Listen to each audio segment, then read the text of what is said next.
Ramoji groups అధినేత దివంగత రామోజీరావు సంతాప సభ ప్రెస్ క్లబ్ లో జరిగింది. దీనికి ఈనాడులో పనిచేసిన సీనియర్ జర్నలిస్టులు, పాత వాళ్ళు, బయట సంస్థల్లో పనిచేసిన వారంతా వచ్చారు. అయితే ఇందులో ముఖ్యంగా చెప్పుకోవాల్సిన జర్నలిస్ట్ ఒకరు ఉన్నారు. ఆయన పేరు పర్వతం మూర్తి. ఈయన రామోజీరావు పేరు మీద దాదాపు 27 ఏళ్లు సంపాదకీయాలు రాశారు. చాలా మంచి రైటర్ గా పేరు. ఆయన కూడా మాట్లాడారు.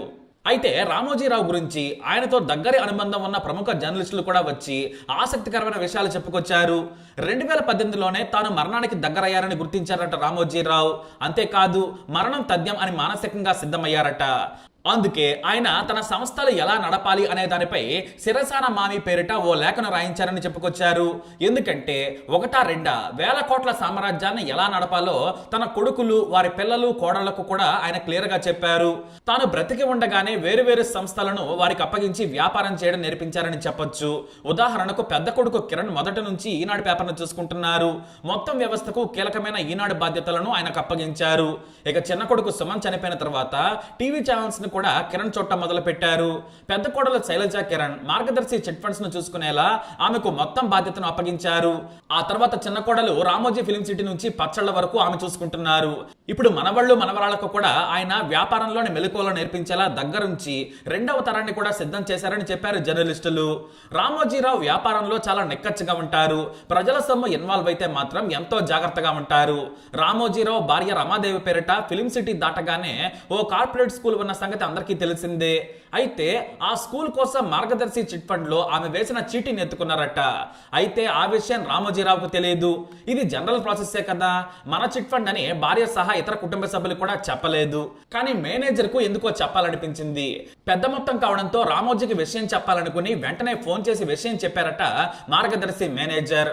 ఇక రామోజీరావు కాస్త కంగారుగా మొదట ఎప్పుడు అని అడిగారట.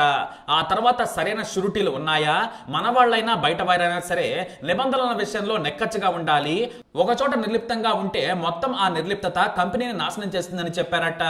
అన్ని షూరిటీలు, సంతకాలు, చెక్కులు తీసుకున్నామని చెప్పారట మేనేజర్. ఒకసారి లిస్టు చెప్పమని అడిగి మరీ తెలుసుకొని చివరకు సరేనన్నారట. అంతేకాదు, ఈసారి నాకు కాల్ చేసి చెప్పావు, ఇక నుంచి నాకు కాల్ చేయడానికంటే ముందు ఈనాడులో ఎంత పెద్ద వ్యక్తి అయినా సరే, చివరకు నా కొడుకులైనా, భార్య అయినా, ఇతరులైనా కూడా రూల్స్ ని మాత్రం పక్కాగా పాటించాలని చెప్పమని చెప్పారట. ఆయన ఉద్దేశం ఏంటంటే మేనేజర్ సహా కంపెనీ మొత్తానికి తన ద్వారా ఇలా రూల్స్ గురించి తెలియజెప్పేలా చేశారనేది ఆ సదరు జర్నలిస్ట్ చెప్పిన మాట. అంటే వాస్తవానికి భర్తకు తెలియకుండా భార్య చీటీ ఎత్తుకుంటారనేది అసాధ్యం. కాబట్టి ఆ విషయం రామోజీరావుకు తెలిసే ఉండాలి. కానీ తన భార్య అయినా సరే అన్ని షూరిటీలు, చెక్కులు తీసుకున్నాను అని తెలియజెప్పేలా కంపెనీ మొత్తానికి తెలియజేశారట.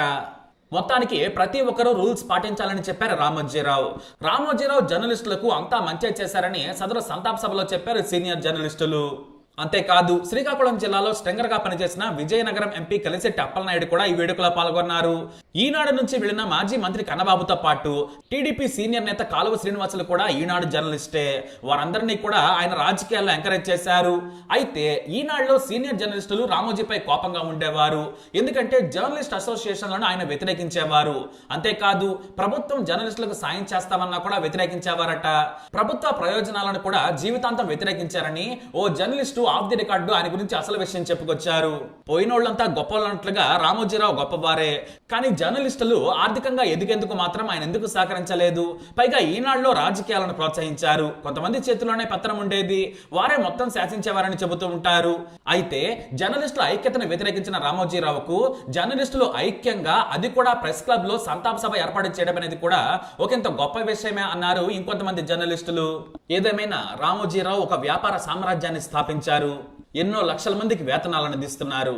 తెలుగునాట ఓ చరిత్ర సృష్టించారు. ఆయన ఆత్మకు శాంతి చేకూరాలని కోరుకుందాం.